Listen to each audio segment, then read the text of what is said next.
हमने अदब भी सहाबा से सीखा है। हजरत उमर फारूक आज़म आधी दुनिया का बादशाह है ना। सफीर आया ईरान का, सफीर आया और सफीर ने कहा कि जी मुझे तन्हाई में थोड़ी बात करनी है आपसे, बात करनी है तन्हाई में। कहा ठीक है। आप अपने दारुल खिलाफा में गए और अपने बेटे से कहा, अब्दुल्लाह इब्ने उमर से कहा, सुन गेट पे खड़ा हो जाओ, कोई भी आ जाए अंदर आने मत देना, मैं बड़ी जरूरी मीटिंग कर रहा हूँ। ये कौन कह रहा है? हजरत सुभान अल्लाह, हजरत आपको बात याद है ना, हजरत उमर कह रहे कोई भी आ जाए अंदर आने मत देना। हजरत अब्दुल्लाह इब्ने उमर, हजरत उमर के बेटे खड़े अंदर। हजरत उमर एक सफीर से बात कर रहे हैं, बात करते करते इसी बीच में इमाम हुसैन आए। जब आए ना तो कहा मुझे अमीरुल मोमिनीन से मिलना है। कहा अंदर है। कहा मैं जा सकता हूँ? कहा इजाजत तो नहीं है। उन्होंने मुझसे तो मना किया, लेकिन आप मालिक के जा सकते। तो आपने कहा ठीक है, अमीरुल मोमिनीन मसरूफ आदमी है, जोहर में आएंगे वहां मुलाकात हो जाएगी। ये कह के आप चले गए। लेकिन मजाल है कि अली की औलाद आए और खुशबू ना आए, ऐसा तो हो ही नहीं सकता है। बाहर निकले, अमीरुल मोमिनीन समझ गए। कहा बेटे कोई आया था? हाँ कौन आया था? कहा हुसैन आया था। कहा फिर आपका पूछ रहे थे? कहा तुमने क्या किया? कहा मैंने कहा आपका मसरूफ है, बिजी है, अभी किसी को अंदर जाने की इजाजत नहीं, लेकिन अब आपकी मर्जी है। कहा मैंने तो इतना कह दिया, लेकिन वो कहने लगे जोहर में मिल लूंगा। दौड़ गए और सैयद कायनात के दरवाजे पे आए। इमाम हुसैन निकले। शहजादे आप तशरीफ लाए थे? हाँ आया तो था। कहा फिर लौट के क्यों आ गए? कहा आप मसरूफ थे, जरूरी काम में थे। फरमाया तो आप आ सकते थे ना? कहा आपने मना किया था, किसी को आने की इजाजत नहीं है। हजरत उमर कहते हैं किसी से पूरी दुनिया मुराद हो सकती है, लेकिन फातिमा की औलाद मुराद नहीं हो सकती है। आपको किसने रोका था? आप आ जाते। इतना कहने के बाद हजरत उमर कहते हैं शहजादे खता हो गई हो तो माफी चाहता हूँ। हजरत उमर फारूक आजम के इस हाल को देखकर मेरे इमाम ने कहा था आप अमीरुल मोमिनीन हैं, मैं आपकी मसरूफियत को समझता हूँ। मेरे इमाम के इस जुमले को सुनने के बाद हजरत उमर ने अपना अमामा उतारा, हुसैन के कदमों पे रखा, कहा शहजादे माफी चाहता हूँ। उठाया हजरत हुसैन ने, कहा चाचा आप ये क्यों कर रखे हैं? कहा आप अमीरुल मोमिनीन हैं। हजरत उमर ने चीख मारी और रो के कहा था शहजादे आज उमर को जो भी पावर मिली है ये इसकी वजह से नहीं, बल्कि आपके नाना के जूतों के सदके में खुदा ने अता फरमाया। वाह वाह, बहुत अच्छा, क्या बात है, सुभान अल्लाह। ये इज्जतें और ये मोहब्बतें हमने सहाबा से सीखी। अब अगर कोई ये कहता है कि नहीं सहाबा अहले बैत से नफरत करते थे, तो वो सबसे बड़ा नफरती चिंटू है, वो अंधभक्त है, वो गोबर भक्त है, जो सहाबा को और अहले बैत को लड़ा रहा। कल भी वो एक दूसरे से प्यार करते थे और आज भी प्यार करते हैं, कि नहीं भैया? आज भी प्यार करते हैं और हम उसी रविश पर हैं जो हमें इमाम अहमद रजा ने अता फरमाई है। ठीक है ना? तो कोशिश करेंगे ईमान भी बचाएंगे और अकीदा है ना, ईमान अकीदा मजबूत रखेंगे और साथ में अमल भी अच्छे करेंगे इंशाअल्लाह। ठीक है ना?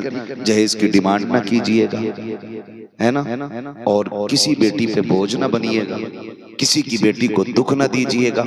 अपनी बेटी की शादी ब्याह के मौके पे गाने ना बजा करके रातों के सजदे लंबे कर दीजिएगा, ताकि अल्लाह आपकी बेटी की जिंदगी में खुशियां अता फरमा दे। आज आप दूसरे की बेटी को इज्जत दोगे, आने वाले कल में खुदा आपकी बेटियों को इज्जतों की महराज अता फरमाएगा। क्योंकि जैसी करनी सारे बोल लो, जैसी करनी वैसी भरनी। बस जो हुए गलत उनको माफ फरमाए रब्बे कायनात। जिंदगी ने दिया साथ, फिर होगी मुलाकात, चमन रहा फूल खिलेंगे, जिंदगी रही फिर मिलेंगे। मुसाफिर हैं हम भी, मुसाफिर हो तुम भी, किसी मोड़ पर फिर मुलाकात होगी। सारे लोग कलमा शरीफ पढ़ लीजिए, ला इलाहा। हाँ चचा का खून पी ले लल्ला ना। मैं कहाँ से आए हो?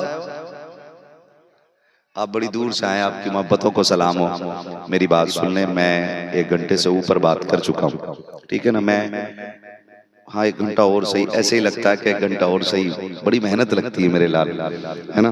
और रोज बोलना रहता है, दुआ करो अल्लाह इतनी जिंदगी दे कि रोज रोज लोगों से मुलाकात हो जाए, ये भी मुश्किल है, ठीक है ना। अब बस ना मेरी बात सुन लो, फजर पढ़ लियो और जो मजदूरी करते हैं वो टाइम पे जाके बच्चों को हलाल ला के कमा के खिला देना, वो 1 घंटा और तकरीर सुनने से बेहतर हो जाएगा। एक इलाके के नहीं, उमर वो है जो आधी दुनिया का मालिक है। कितना हुजूर के सहाबा से जीने का चलन सीखना चाहिए। आज टके भर की दौलत आ जाए ना तो सारे पटाखे मस्जिद के गेट पे लाके फोड़ दिया, सारे पटाखे। अब कह रहा मुखिया का लौंडा हूं, दुनिया को बता दूंगा 1.5 लाख की आतिशबाजी थी मेरे ब्याहों में। ये कंडीशन है हमारी। जरा सी टक्के भर की दौलत आ जाए तो डायरेक्ट जंग अल्लाह से। और मेरी कौम के उलमा हुफाज कुर्रा समझाएं तो कहते चुप रहो, ब्याह बार बार नहीं होता, एक बार होता है। तो सुन, अगर शादी एक बार होती है तो मौत भी एक बार आती है। सुन रहे मेरी बात? अगर शादी एक बार होती है तो मौत भी, जिन्हें आनी है वो बोले। हाँ जी, सबको ही आनी तो सब बोले ना फिर। हाँ, शादी एक बार होती है, शादी के तो चांसेस हैं 4 बार कर लो, मगर वही करे जो चारों के साथ इंसाफ कर सके। हर किसी को इजाजत नहीं है, समझ रहे ना। तो अगर जरा से जेब में ना दाने आ जाएं तो सारे लाके मस्जिद के आगे फोड़ रहे हैं, और थोड़े से पैसे हो जाएं, ऐसे डीजे बजाता है जिससे दीवारें हिल जाया करती हैं। न नमाज का ख्याल है, ना अजान का ख्याल है, इतना शोर शराबा के लगता ही नहीं कलमा पढ़ने वाले की औलाद की शादी है। गैरत आती है ऐसे मुस्लिमों पर कि जिनको नमाज और अजान के वक्त का एहसास तक नहीं होता। उनकी दौलत ने इतना अंधा कर दिया है कि नमाज हो रही है लेकिन डीजे बंद नहीं होता है, गाने चल रहे हैं डीजे बंद चल नहीं हो रहा है। नमाज के वक्त पे आकर के गाने बजाने वाली कौम, मैं आपसे पूछना चाहता हूँ, मुझे बता तो सकी ये सांसों का तोहफा किसने दिया था? ये दिल की धड़कन किसकी वजह से मिली थी? आंखों के चराग किसकी वजह से रोशन है? ये जो दिमाग काम करता है ये किसके सदके में है? ये जो दिल धड़क रहा है ये किसके सदके में है? ये जो सांसें चल रही है ये किसकी अता है? ये जो कदमों में ताकत है ये किसकी वजह से है? ये जो आप पैर सलामत है ये किसकी वजह से है? तो तुम्हें कहना पड़ेगा ज़मीनो ज़मा तुम्हारे लिए, मकीनो मका तुम्हारे लिए, चुनीनो चुना तुम्हारे लिए, बने तो जगह तुम्हारे लिए, दगन में ज़बा तुम्हारे लिए, बदन में ग़िज़ा तुम्हारे लिए, हम आए यहाँ तुम्हारे लिए, उठे भी वहाँ तुम्हारे लिए। बाबा नारे तकबीर, नारे रिसालत, मसलके आला हजरत ख्वाजा का हिंदुस्तान, हजरत अल्लामा मुफ्ती हम्माद साहिब किबला, नारे तकबीर, नारे रिसालत। वाह वाह माशाअल्लाह, क्या बात है मुफ्ती साहब, बहुत खूब। नाराज तो नहीं है, होगे भी तो मेरी बला से। ये कुर्सी चापलूसी के लिए नहीं, ये कुर्सी जोकरी के लिए नहीं, ये कुर्सी मुस्तफा की नौकरी के लिए भी नहीं है। हाँ जी, खुदा के वास्ते निकलो इन चीजों से। हम मुसलमान हैं, हमारी मस्जिदों के आगे हम ही डीजे बजाएं और फिर कहें मरते ही जन्नत में जाएंगे। जन्नत बाप के नाम या माल में लिखी हुई जायदाद नहीं है जो मरेंगे और मिल जाएगी। जन्नत इतनी सस्ती होती तो मेरे नबी का चचा कभी कलेजे के टुकड़े न कराता। हाँ, कभी टुकड़े न कराते। जन्नत सस्ती होती तो हजरत जुनैरा आंखें न खोती। जन्नत सस्ती होती तो हजरत सुमैया के बीच से 2 टुकड़े न किए जाते। हाँ, और हमने तमाशा बना दिया दीन का। 4 दाने आगे फटा जा रहा, कह रहा ऐसा डीजे करके आऊंगा, छत हिला दूंगा। छत है बेटे, जब कब्र में फरिश्ते आएंगे गुर्ज लेकर के तो इतनी धमक तेरे 70 डीजों में नहीं जितने एक लठ में डीजे से ज्यादा धमक उनके निकलेगी। निकलो इन चीजों से। आज कौन कहां आके खड़ी है? आज पूरी दुनिया हमें मिटाने पे लगी है। हमारी पहचान छीनी जा रही है, हमारी शनाख्त छीनी जा रही है।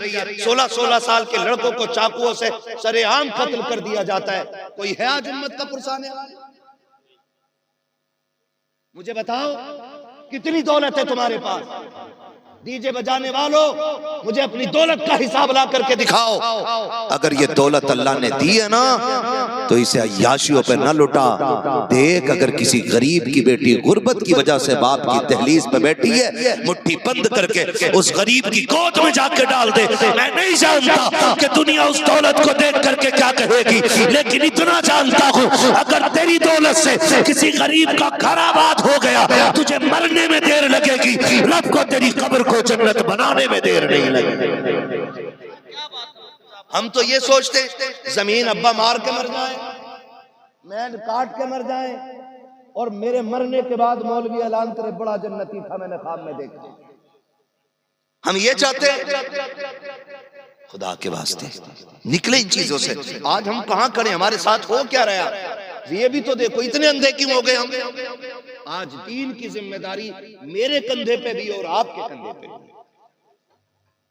हम सबके कंधों पे दीन की जिम्मेदारी है कि नहीं भाई? मानते हैं इस बात को? हम सबके कंधों पे दीन की जिम्मेदारी है। और मैं ये नहीं कहता तुम पूरी दुनिया को संभालने के लिए निकलो, हर बंदा अपने घर को संभाल ले, पूरी दुनिया खुद ब खुद संभल जाएगी। हो सकता है कि नहीं ऐसा? हो सकता है। कितने अभी लोग ऐसे हैं जो वादा करें कि हम शादी में डीजे नहीं बजाएंगे। कितने लोग हाथ उठा सकते हैं? सुभान अल्लाह। देखो किसने हाथ नहीं उठाया, जरा उसे उठा के घर भेज दो। सुभान अल्लाह, अल्लाह सलामत रखे। उम्मीद भी यही थी, और ये यकीन है मुझे, यहाँ वही आए होंगे जो हुजूर के बुलाए हुए, क्योंकि महबूब की महफिल को महबूब सजाते हैं, आते हैं वही जिनको सरकार बुलाते हैं। हाथ नीचे रहना ही नहीं था, क्योंकि सारे ही अच्छे लोग आए हुए, लेकिन जो नहीं आए ना, उनसे भी कह देना दीन तेरे बाप का नहीं, दीन रसूल पाक का है। इतना आवारा ना बन कि तू कलमा भी पढ़े और जिंदगी अपनी मर्जी के गुजारे ना। जब तुमने कलमा पढ़ लिया तो जिंदगी अब रब रसूल की मर्जी के मुताबिक गुजारनी पड़ेगी। आज ही करेंगे इंशाल्लाह, करेंगे। और डीजे बजाने वाले अल्लाह माफ करे, वो औकात होती है इनकी, वो औकात हो डीजे बजवा दे और सुबह आके गेट बजा दे। क्या है जनरेटर के पैसे? चल वे, कल तो ब्याह हुआ, अभी जनरेटर के पैसे लेना है। थोड़ी देर गुजरी फिर डीजे वाला, थोड़ी देर गुजरी फिर बजाने वाला, फिर लाइटिंग वाला आ जाते, मर जाता। पूरी बारात में हम डीजे बजाते हैं, शरीयत याद नहीं आती है। शरीयत कहाँ याद आती है? जब निकाह होता और इमाम 5000 मांग लेता। कह रहा कौन सी शरीयत में लिखा? ये बता, डीजे बजाना कौन सी लाल किताब में लिखा था? समझे? कुछ तो कॉमन सेंस होगा, कुछ तो हम रोटी खाते हैं तो इतना दिमाग होगा ना हमारे अंदर कि शरीयत कहाँ याद आ रही है। जब 5000 रुपए सुन्नत, जो असले मकसद है पूरी खुशी का, उसके बदले में अगर 5000 दे दिया तो शरीयत पूछ रही है। तुम देखो ऐसा छपरी आता शादी पे, बाल कुत्ता कटिंग वाले यूं निकले हुए है, करेंसी का नोट लाता, उस पे बॉक्स में चढ़ के यूं चला गया है। किसका आना? फना का बेटा, ओहो बड़ा कमा के लाया। और अगले दिन देखो मोजों में से बदबू आ रही हो, उसे धोने तक का साबुन नहीं होगा। सही, ये औकात है हमारी। गलत कह रहा हूं मैं? बहुत अच्छी चीजों से यार, अब वक्त इसका नहीं है। अल्लाह ने तुम्हें दौलत दी है ना, और तुम बेटे का निकाह कर रहे हो, तो जो तुम एक्स्ट्रा में नाजायज जगह पे जो तुम 2-3 लाख रुपए लगा रहे हो ना, उस पैसे को लगा के किसी गरीब का घर अपने बेटे के साथ बसवा दो। दुनिया में भी ऐश करोगे, आखिरत में भी ऐश करते नजर। वाह वाह, बहुत अच्छा। हमें काम करना चाहिए कि नहीं? क्या खूब इस्लाह है, बोलो होना चाहिए कि नहीं? हमें क्या करना है? इन चीजों से निकलना है। तो फटा जा रहा, जरा से दाने आगे तो यूं, और हद तो तब हो जाती है, 4 बेटे दिए तो हिसाब लगा रहा, कलुआ मलुआ भूरा और जुम्मा कह, ये मतलब एक वो नाम ले रहा हूँ फर्जी, किसी के है नहीं, मैं नाम नहीं कर रहा हूँ, एक बता रहा हूँ मिसाल के तौर पे। तो अब्बा कह रहे 15 लाख भूरा में मिलेंगे, 15 लाख अच्छन में मिलेंगे, 15 बब्बन में मिलेंगे, 15 जुम्मन में मिलेंगे। हराम की दौलत है। बहुत अच्छी हद हो गई भाई। और हमारी बिरादरी का तो सबसे बुरा हाल, 15 लाख कैश 20 लाख कैश दिया, लड़की वाले ने फटा जा रहा मोहताज। भाई जो लड़की वालों से पैसा मांगे उससे बड़ा मोहताज कौन होगा भाई? मर्द वो होता है जो अपने बाजू की ताकत से कमा के बच्चों को पालता है, वो ना मर्द होता है जो ससुराल के पैसों से अपने बच्चों को पाला करता है। 15 लाख 20 लाख इस रस्म ने कौम का बेड़ा गर्क करके रखा। बोलो ऐसे ही है कि नहीं? चल रहे नहीं? कह रहा 15 लाख, कह रहा हमारे लल्ला को 15 मिल रहे हैं, तुम कितने दिलवाओगे? बकरा है, बकरा ईद में बेच ले। अल्लाह ने बेटा दिया है तो नमरूद ना बन, शद्दाद ना बन, हमान ना बन। जो जिंदगी देने वाला है वही मौत देने वाला है। क्या तुमने नहीं देखा? बारातें निकली, दूल्हा बने, घर से निकले, निकाह के बाद पलट रहे थे, एक्सीडेंट हुआ, दूल्हा दुल्हन सारे खत्म। जिंदगी मौत का मालिक कौन? सारे बोले कौन? सारे बोले, पीछे वाले भी बोले अगर जहेज में पैसा मांगने की इजाजत कोई तमन्ना ना हो तो। जिंदगी देने वाला कौन? और कैमरों की आड़ में दुबक के बैठने वालों तुम भी बोलो कौन? मौत देने वाला कौन? रिस्क देने वाला कौन? तो फिर ससुर से मांग किस नियत से रहा है? मालदार होने के टाइम महबूब अलैहिस्सलाम ने फरमाया, मेरे आका का फरमान है, जो किसी लड़की से इसलिए शादी करेगा कि वो पैसे वाली है और मैं अमीर हो जाऊंगा, अल्लाह उस वक्त तक मौत नहीं देगा जब तक मोहताज ना कर देगा। इन रस्मों से भी हमें निकलना पड़ेगा। निकलेंगे भाई? ना मांगो, ना मांगो पैसे, बिल्कुल ना मांगो। लड़की वाला अपनी मर्जी से कायनात उठा के दे दे। मुझे तो शर्म आती है। पहले लोग सिर्फ बेटों के शादी में खुशी करते थे, अब तो बेटी की शादी में डीजे बज रहा, भाई नाच रहा है। कितनी बेगैरती का दौर है। इससे बड़ी बेगैरती आनी थी कौम में। ये सफेद बालों वाले लोग बैठे, इनसे पूछ लो। पहले जब बेटियां रुखसत होती थी, बाप 8 दिन पहले से खाना पीना भूल जाता था। हाँ, रोता था छुप छुप के, मेरे जिगर का टुकड़ा जुदा होने वाला है।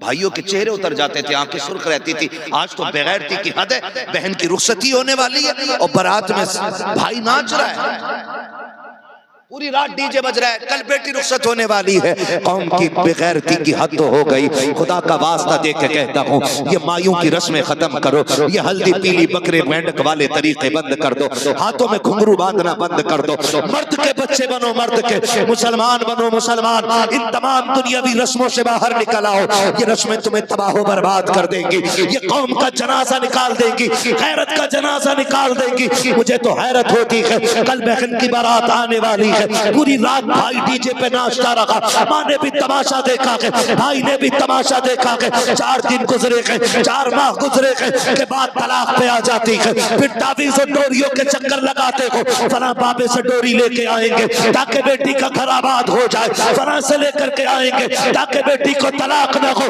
अब कुछ नहीं होने वाला है। खुदा का वास्ता दे के कहता हूँ, आओ वो तरीके अपना लो, कल का दौर अपना लो। जब बेटियां रुखसत होती थी, बाप छुप के दीवार के साए में रोता था, भाई की आंखों के आंसू नहीं सूखते थे। जिस भाई की बहन से पूरी जिंदगी लड़ाई रहती थी, आज बहन की जुदाई पे उसकी आंखों के आंसू नहीं टूट रहे हैं। जाओ जाकर के उन बेगैरत भाइयों को बता दो, जो बहन की रुखसती पे डीजे बजाते हैं, गानों की महफिलें आबाद करते हैं। तुम्हें खुदा का वास्ता दे के कहता हूँ, अगर बेटियों की रुखसती कभी ना जाए तो डीजे बजा के रब को नाराज न करना, गाने बजा करके रब के खैर को आवाज न देना। अगर बेटियों की रुखसती का वक्त आ जाए, जब दुनिया सो जाया करे, रात को मुसल्ले बिछा लिया करो, सजदों में सर रख दिया करो और रो के रब से कहा करो, ए मेरे परवरदिगार, मेरी बहन जा रखी है अजनबी लोगों में, मालिक उसकी इज्जत का करम करना, मालिक उसको जलील ना होने देना। जा तू रो के दिखा दे, खुदा तेरी बेटी की तकदीर बदल के दिखा देगा। वो तो ये कहता है, रोने के लिए मेरी बारगाह में आना तेरा काम है, तेरी बेटी की किस्मत बनाना ये मेरा काम। वाह वाह, नारे तकबीर, नारे रिसालत, मसलके आला हजरत ख्वाजा का हिंदुस्तान, असालत नगर बगा का सुन्नी मुसलमान हजरत अल्लामा मुफ्ती हम्मास साहिब किबला। नारे तकबीर, नारे रिसालत। वाह वाह, क्या बात है, तो नहीं है? बहुत अच्छा। क्या खूब। तो मसला कोई नहीं है, मैं एक पैगाम दे चुका और टाइम भी लगभग पूरा हो चुका। आपसे मेरी इतनी गुजारिश है, खुदारा निकलें इन चीजों से, निकलें। बड़ी नाजुक जिंदगी होती है बेटियों की, भाइयों को समझना चाहिए, भाइयों को समझना चाहिए। और हैरत होती है भाई, सुने, तवज्जो है भाई, 5 मिनट और ले लूं आपके, रात बहुत हो गई है। आपका शुक्रिया, बड़ी मोहब्बत से आप बैठे रहे। यकीनन करें, यकीनन वाकई फिरोज भाई ने जैसा आपके बारे में बताया, शुक्र है मैंने आपकी मोहब्बत उससे ज्यादा पाई है। तवज्जो है, मेरी बातों को ना सिर्फ मनोरंजन के लिए नहीं, इसको दिल पे लिख लेना और अल्लाह करे ये तब्दीली आ जाए। बहन बेटियों की जिंदगी बड़ी नाजुक होती है, बड़ी नाजुक होती है। हम अल्लाह जब बेटी देगा ना तब पता चलेगा एहसास किस शय का नाम है। जानते हो, मेरे नबी के खजानों में किसी चीज की कमी नहीं थी। अल्लाह ने कुल कायनात की खजानों की कुंजियां मुस्तफा को अता फरमाई है ना। बरेली से आवाज आती, मालिक कौनैन है वो पास कुछ रखते नहीं, दो जहां की नेमतें हैं उनके खाली हाथ में। लेकिन जानते हो बेटी का रिश्ता कितना नाजुक होता है। जब सैयदा कायनात, सैयदा तैयबा ताहिरा आबिदा जाहिदा राकिया साजिदा हाफिजा कारिया आलिमा फाजिला मुफ्तिया सैयदा कायनात खातून जन्नत सैयदा फातिमा ज़हरा रज़ी अल्लाह तआला अन्हा, जब ये रुखसत हो के ना हजरत अली के घर आ गई, अभी चंद दिन गुजरे थे कि हुजूर खुद चल के आ गए। सैयदा कायनात ने हुजूर को देखा, अब्बा आप? फरमाया बेटी तेरी बड़ी याद आ रही थी, तेरे बगैर दिल नहीं लग रहा था। बेटी का रिश्ता इतना नाजुक है कि सैयदे कायनात को देखने के लिए हुजूर खुद चल के आ गया। कल जब आपके आगे बेटी आएगी ना तब पता चलेगा बेटी का रिश्ता कितना नाजुक होता है। बहन की शादी पे नाचने वाले बेगैरत भाइयों को अल्लाह गैरत का तोहफा देते हैं, और कम से कम इन्हें पता चल जाए बहन कहाँ जा रही है। यकीन करें, मैंने जनाजे भी देखे और मैंने शादियां भी देखी, आपने भी देखी होगी, ये निजाम कुदरत है। कहीं जनाजे उठते हैं तो कहीं पे डोलियां उठती हैं, ऐसे ही है ना, और निजाम चल रहा है। अगर मैं ये सोचता हूं मेरे मरने के बाद दुनिया को झटका लगेगा तो गलत है। हुए नामवर बेनिशां कैसे कैसे, जमीन खा गई आसमां कैसे कैसे। ऐसा बिल्कुल नहीं है कि मेरे मरने पे झटका लग जाएगा, मेरे मरने पे निजाम रुकेगा, मेरे मरने पे कोई खाना छोड़ेगा। अल्लाह साहब, मरने में देर लगेगी, तुम मर जाओगे और तुम्हारी वजह से कोई मुस्कुराना भी छोड़ने को तैयार नहीं होगा, मुस्कुराना भी छोड़ने के लिए कोई तैयार नहीं होगा। खाना तो बड़ी बात है,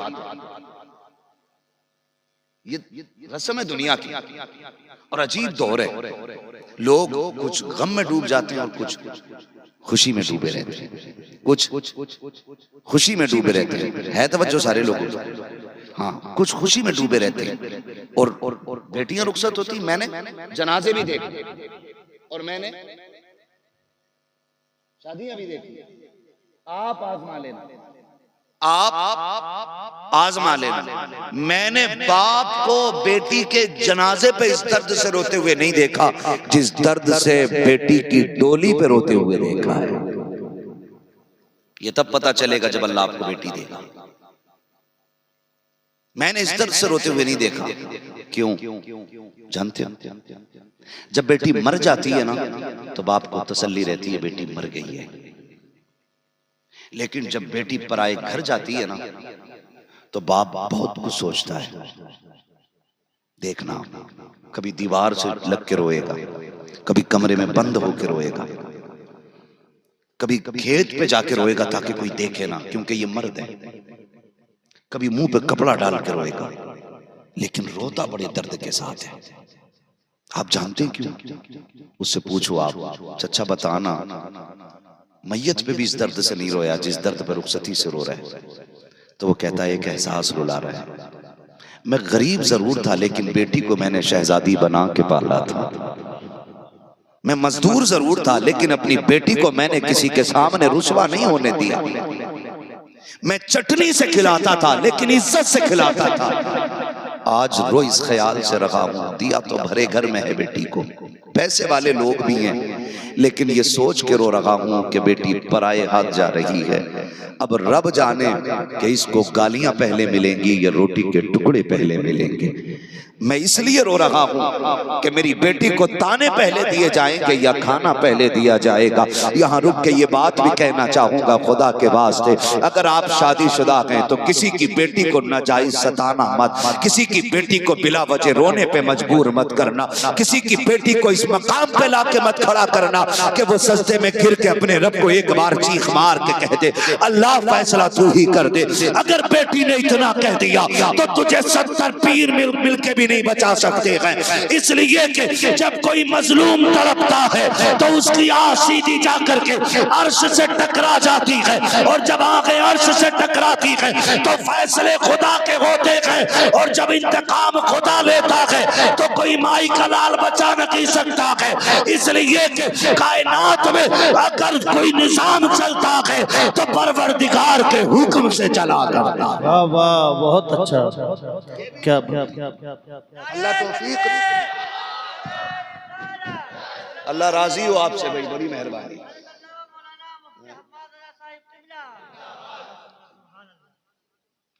तवज्जो है ना सारे लोगों की भाई, अल्लाह करे कदर करने बेटियों की।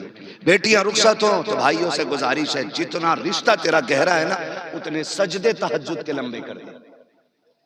मांग अल्लाह से झोली फैला के बहन की खुशियां, क्या मालिक मेरी बहन की आंख में कभी आंसू ना आए। तू एक बार झोली फैला के तो देख, तेरी बहन के साथ पुश्तों तक वो आंसू नहीं आने देगा। आना उसकी चौखट पे आ और मांग के तो देख। लेकिन कौन मांगे? जो कौम डीजे में डूब गई हो, जिसकी नसों में दफ और धमक की तरंगे दौड़ती हो, वो कौम मुसल्लों पे आएगी। वो लोग मुसल्लों पे आएंगे जिनकी माओं ने गाने सुना सुना के पाला हो। मुसल्ले पे फिर वही आएंगे जिनकी माओं ने सोते वक्त ये लोरियां दी हों कि मैं सो जाऊं या मुस्तफा कहते कहते, खुले आंख सल्ले अला कहते कहते है जी। अल्लाह आपको सलामत रखे। मेरे भाई नौजवानों से मेरी गुजारिश है, नहीं करना ये काम, ठीक है ना।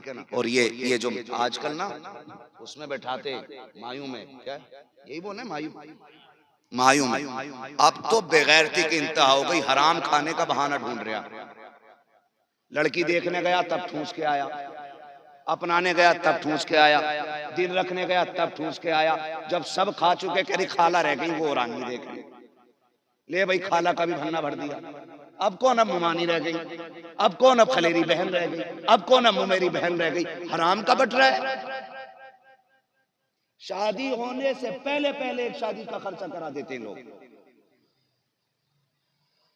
दो गाड़ियां भर के जा रहे, नमक का पानी पी के जा रहे कि भाई चल आज फ्री का मिलेगा। जो लोग अपने घर छींचड़े भी उठा के खा जाते हैं, वो पराए घर की बोटियां भी नीचे फेंक देते हैं। खुदा के वास्ते निकले इन चीजों से। एक हाँ ही तो करनी है ना, बच्ची पसंद है, ठीक है जी, तारीख बता दो। और ये काम तो फोन पे भी हो सकता है ना, तारीख बता दो। तो गाड़ियां भर के ले जाने की हमें क्या जरूरत है? मायूं में बैठाने फिरा रहे हो वो ठलुए जिन्हें कोई काम ही नहीं है, फिर उन्हें 1500 का लालच है, फिर आ रहे लड़की को मायूं में बैठाने जा रहे हैं। बहन बेटियों को भी कंट्रोल करो, इन्हें भी बहाने चाहिए नए कपड़े पहनने के। कपड़े 18,000 के लाके दिए, दुपट्टा 2 कौड़ी का, मच्छरदानी वाले दुपट्टे, और बनंगी कनीज फातिमा ज़हरा। हद हो गई। मैं तो हैरत में था, गांव में माइक लगाया, मैं सोचा यार जलसे का ऐलान करने आया होगा। 28वां रोजा, कह रहा मुबारक हो आपके इलाके में नुमाइश लग गई है। मैंने लानत हो भाई। और नुमाइश में मर्द कम औरतें ज्यादा, बेगैरती की हद हो गई। फिर कह रहे हैं कि फलां के साथ भाग गई, फलां के साथ भाग गई। नाक तब नहीं कटती है जब बेटी आधी रात को गायब होती है, नाक तो तभी कट चुकी होती है जब आपकी बेटी बेपर्दा घर से बाहर कदम निकालती है। ये तो अपनी अपनी गैरत की बात है, कौन कितनी महसूस करता है। हाँ, कोई गंदगी के ढेर पे बैठ जाए उसे बदबू नहीं आती, और कोई करवट से निकल जाए तो उसे चक्कर आ जाता। कह रहा शू करे जी, लिहाज वाली बेटी अभी तक घर से न निकली। हाँ, कहाँ न निकली कि किसी के साथ न देखी आज तक। वैसे तो काफी चल रही है ना नुमाइश में। बेटियों को ये तरबियत नहीं दी जाती। बेटी पाली है खातून जन्नत सैयदा फातिमा ज़हरा ने, बेटी पाली है मौला अली ने।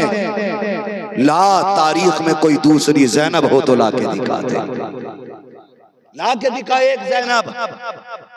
बेटे का भाई का चोटी सेहरा है ना, तो दुपट्टा सर पे रुक ही नहीं रहा,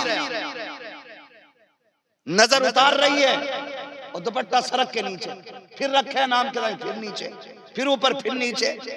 कैसा दुपट्टा जो रुक नहीं रहा। तो कोई हाफिज कहते यार तुम्हारी बेटी के सर पे दुपट्टा, अरे क्या ना शादी है यार, आज तो कम से कम उसे शौक पूरे करने दो। ये कह के हम उस वक्त की गलती को छुपाने की कोशिश करते हैं। मेरे भाई मुझे बता तो सही, कोई भी फंक्शन आया, हमारी बेटियों ने ऐसे कपड़े पहने कि जिनको पहनने के बाद भी नंगी नजर आती हैं, दुपट्टा ऐसा सर पे डाला कि जो पर्दे के लायक तो क्या काबिल तक नहीं था। जरा बता तो सही, तेरी बेटी शादी पे भी पर्दा छोड़ देती है, अगर कयामत में सैयदा कायनात की बेटी सैयदा ज़ैनब ने गिरबान पकड़ के, कलाई पकड़ के इतना कह दिया, बता तूने भाई के शादी पे अपने सर का दुपट्टा उतार दिया, बहन के निकाह के मौके पे तूने दुपट्टा उतार दिया, हमसे पूछ इस चादर की कीमत क्या है। अकबर की लाश सामने पड़ी थी लेकिन फूफी ने चादर नहीं उतारी थी, भांजों की लाशें सामने पड़ी थी लेकिन हमने चादर नहीं उतरने दी थी, मेरे अपने बेटों के टुकड़े सामने थे लेकिन मेरे सर की चादर नहीं उतरी। और तो गद तो तब हो गई जब मेरे हुसैन के गले को काटा गया, ज़ैनब की चादर नहीं उतरी। हद तो तब हो गई जब लाशों पे घोड़े दौड़ते रखे, ज़ैनब ने चादर नहीं उतारी। ज़ैनब तू बता दे तेरे सर की चादर क्यों नहीं उतरी? क्या तुझे अकबर प्यारा ना था? क्या तुझे असगर से प्यार ना था? क्या तुझे कासिम लाडला ना था? क्या तेरे गोनो मोहम्मद तेरे जिगर के टुकड़े ना थे? तो सैयदा ज़ैनब के मजार से आज भी आवाज आती है, अगर मेरे गोनो मोहम्मद के बदले में, उनके एक बाल के बदले में कोई सारी दुनिया ला के देता तो मैं एक बाल के बदले में दुनिया को टुकड़ा देती, एक बाल बेटे का ना देती। सैयदा बता तो सकी, तेरे सर की चादर रखी, बेटे ना रखे। सैयदा ज़ैनब ने कहा यही तो नाना से सीखा है, कुछ रखे या ना रखे, कयामत तक नबी का दीन बाकी रहना चाहिए। वाह वाह, नारे तकबीर, नारे रिसालत, मसलके आला हजरत ख्वाजा का हिंदुस्तान, हजरत अल्लामा मुफ्ती हम्माद साहिब क़िबला, इस्लाहे मुआशरा कॉन्फ्रेंस, नारे तकबीर, नारे रिसालत। वाह वाह, बहुत अच्छा। हुसैनी अगर हाथ उठा के बता दे सुभान अल्लाह, सारे हुसैनी है। अल्लाह सबको करबला वालों के सदक़े में जन्नत का हकदार बना दे, आमीन। लेकिन यहाँ रुक के हमें एक बात सोचनी पड़ेगी। मैं कहूँ कि भाई मैं बंदा कांग्रेस का हूँ और मेरी जेब पे बिल्ला समाजवादी का हो, यकीन करेगा कोई? बोलो, नहीं करेगा। मैं कहूँ बसपा में हूँ और बिल्ला समाजवादी का हो, मानेगा कोई? नहीं मानेगा, नहीं कहेगा झूठ बोल रहा है ना, झूठ बोल। सोचे हम कहने को हुसैनी है लेकिन किरदार कितने हुसैनी है, हमारे किरदार कितने हुसैनी है। मेरी बहनें बैठी हैं, अल्लाह इन्हें तौफीक दे और वो रुतबे अता करे कि ये भी राबिया बसरिया के दर की कनीज बन जाए। हाँ, अल्लाह इन बहनों को ऐसी तौफीक दे। हम जानते हैं अगर बहनें पारसा हो जाए ना तो इनके गैरत वाले हाथों की रोटी खाने वाला भाई कभी बेगैरत नहीं हो सकता है। इतना तो हम भी जानते हैं, अगर बहन गैरत वाली होगी तो उसके हाथ के टुकड़े खाने वाला भाई भी गैरत वाला ही बनेगा। और बहनों के सर की चादरें उतर जाए ना तो जितनी चाहे तस्वीर लगा ले, जितनी चाहे ऊंची टोपी लगा ले, जो लुक में खा रखे हैं वो अपनी बेगैरती के असर से आपके खून को बाज नहीं रहने देंगे। ये सबसे ज्यादा जरूरी काम, सबसे ज्यादा जरूरी काम है। मैं सिर्फ एक बात करना चाहता हूँ, मुझे तो हैरत होती है कैसा पर्दा सैयदा ज़ैनब का था, कैसा पर्दा सैयदा ज़ैनब का था कि करबला से दमिश्क, शाम, फिर मदीना, सारा सफर हो गया लेकिन किसी गैर महरम ने ज़ैनब का चेहरा ही नहीं देखा था। एक मुहर्रम से 10 मुहर्रम तक हलीम खाते खाते दांत तोड़ने वाली कौम की बेटियां जब नंगी नजर आए ना तो फिर सवाल तो बनता है ना कि हमने बेटियों को क्या सुना के पाला, क्या सुना के हमने बेटियों को पाला है? हमने वो कपड़े लाके दे दिए जिनमें बेगैरती की हद हो गई। खुदा के वास्ते तारीख का बाब देखें, कितना ताज्जुब होता है कभी कभी जब यजीद के दरबार में ना अहले बैत अथार के अफराद थे, बच्चियां थी, बेटियां थी, शहजादियां थी। सुने, अल्लाह करे ये बात दिल में उतर जाए।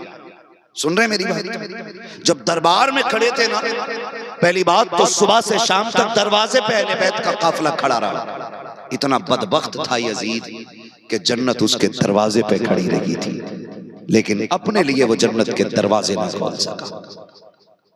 सुन रहे मेरी बात? अपने लिए जन्नत के दरवाजे न खोल सका। बताना ये चाहता हूं, जब उसके दरबार में अहले बैत की शहजादियों को पेश किया गया, एक एक से तारुफ करा रहे, ये कौन है, ये कौन है, ये कौन है, एक एक का नाम पूछ रहे हैं। सुनो बहुत गौर से, नाम पूछते पूछते, नाम पूछते पूछते जब बात सैयदा-ए कायनात की बेटे की बेटी सैयदा सकीना तक पहुंची ना, उसने कहा ये कौन है? तो एक खातिबा ने कहा कि ये हुसैन की बेटी सकीना है। उसने कहा मैं इसके मुंह से सुनना चाहता हूं, ये बताए ये कौन है? उसने कहा तू बता तेरा नाम क्या है और तू कौन है? कोई जवाब ना आया। फिर उसने कहा कौन है तू? इमाम ज़ैनुल आबिदीन ने फरमाया जालिम, कुछ तो गैरत कर, सकीना के गले की रस्सी का फंदा इतना टाइट है कि आवाज नहीं निकल रही है।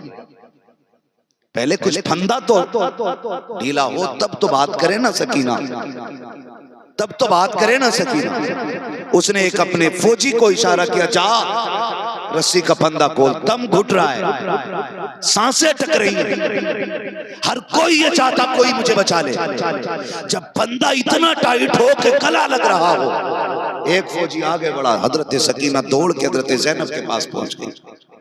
वो फौजी वहां गया, वहां से हटी इमाम ज़ैनुल आबिदीन के कदमों में आ गई। कहा क्या मामला, ये फंदा ढीला क्यों नहीं करने देती? तो इमाम ज़ैनुल आबिदीन ने कहा कुछ तो गैरत कर और जरा शर्म कर, देखता नहीं ये अली के घर की बेटी है तो 7 साल की, लेकिन सकीना को ये भी गवारा नहीं है कोई गैर मर्द हमारे जिस्म को हाथ लगा दे। तारीख गवाह है, इमाम ज़ैनुल आबिदीन ने अपने हाथ से फंदा ढीला किया था। आज कितनी बेगैरती हमारे घरों के अंदर आ गई है, कोई हिसाब है? इसे कल्चर कहते, इसे फैशन कहते।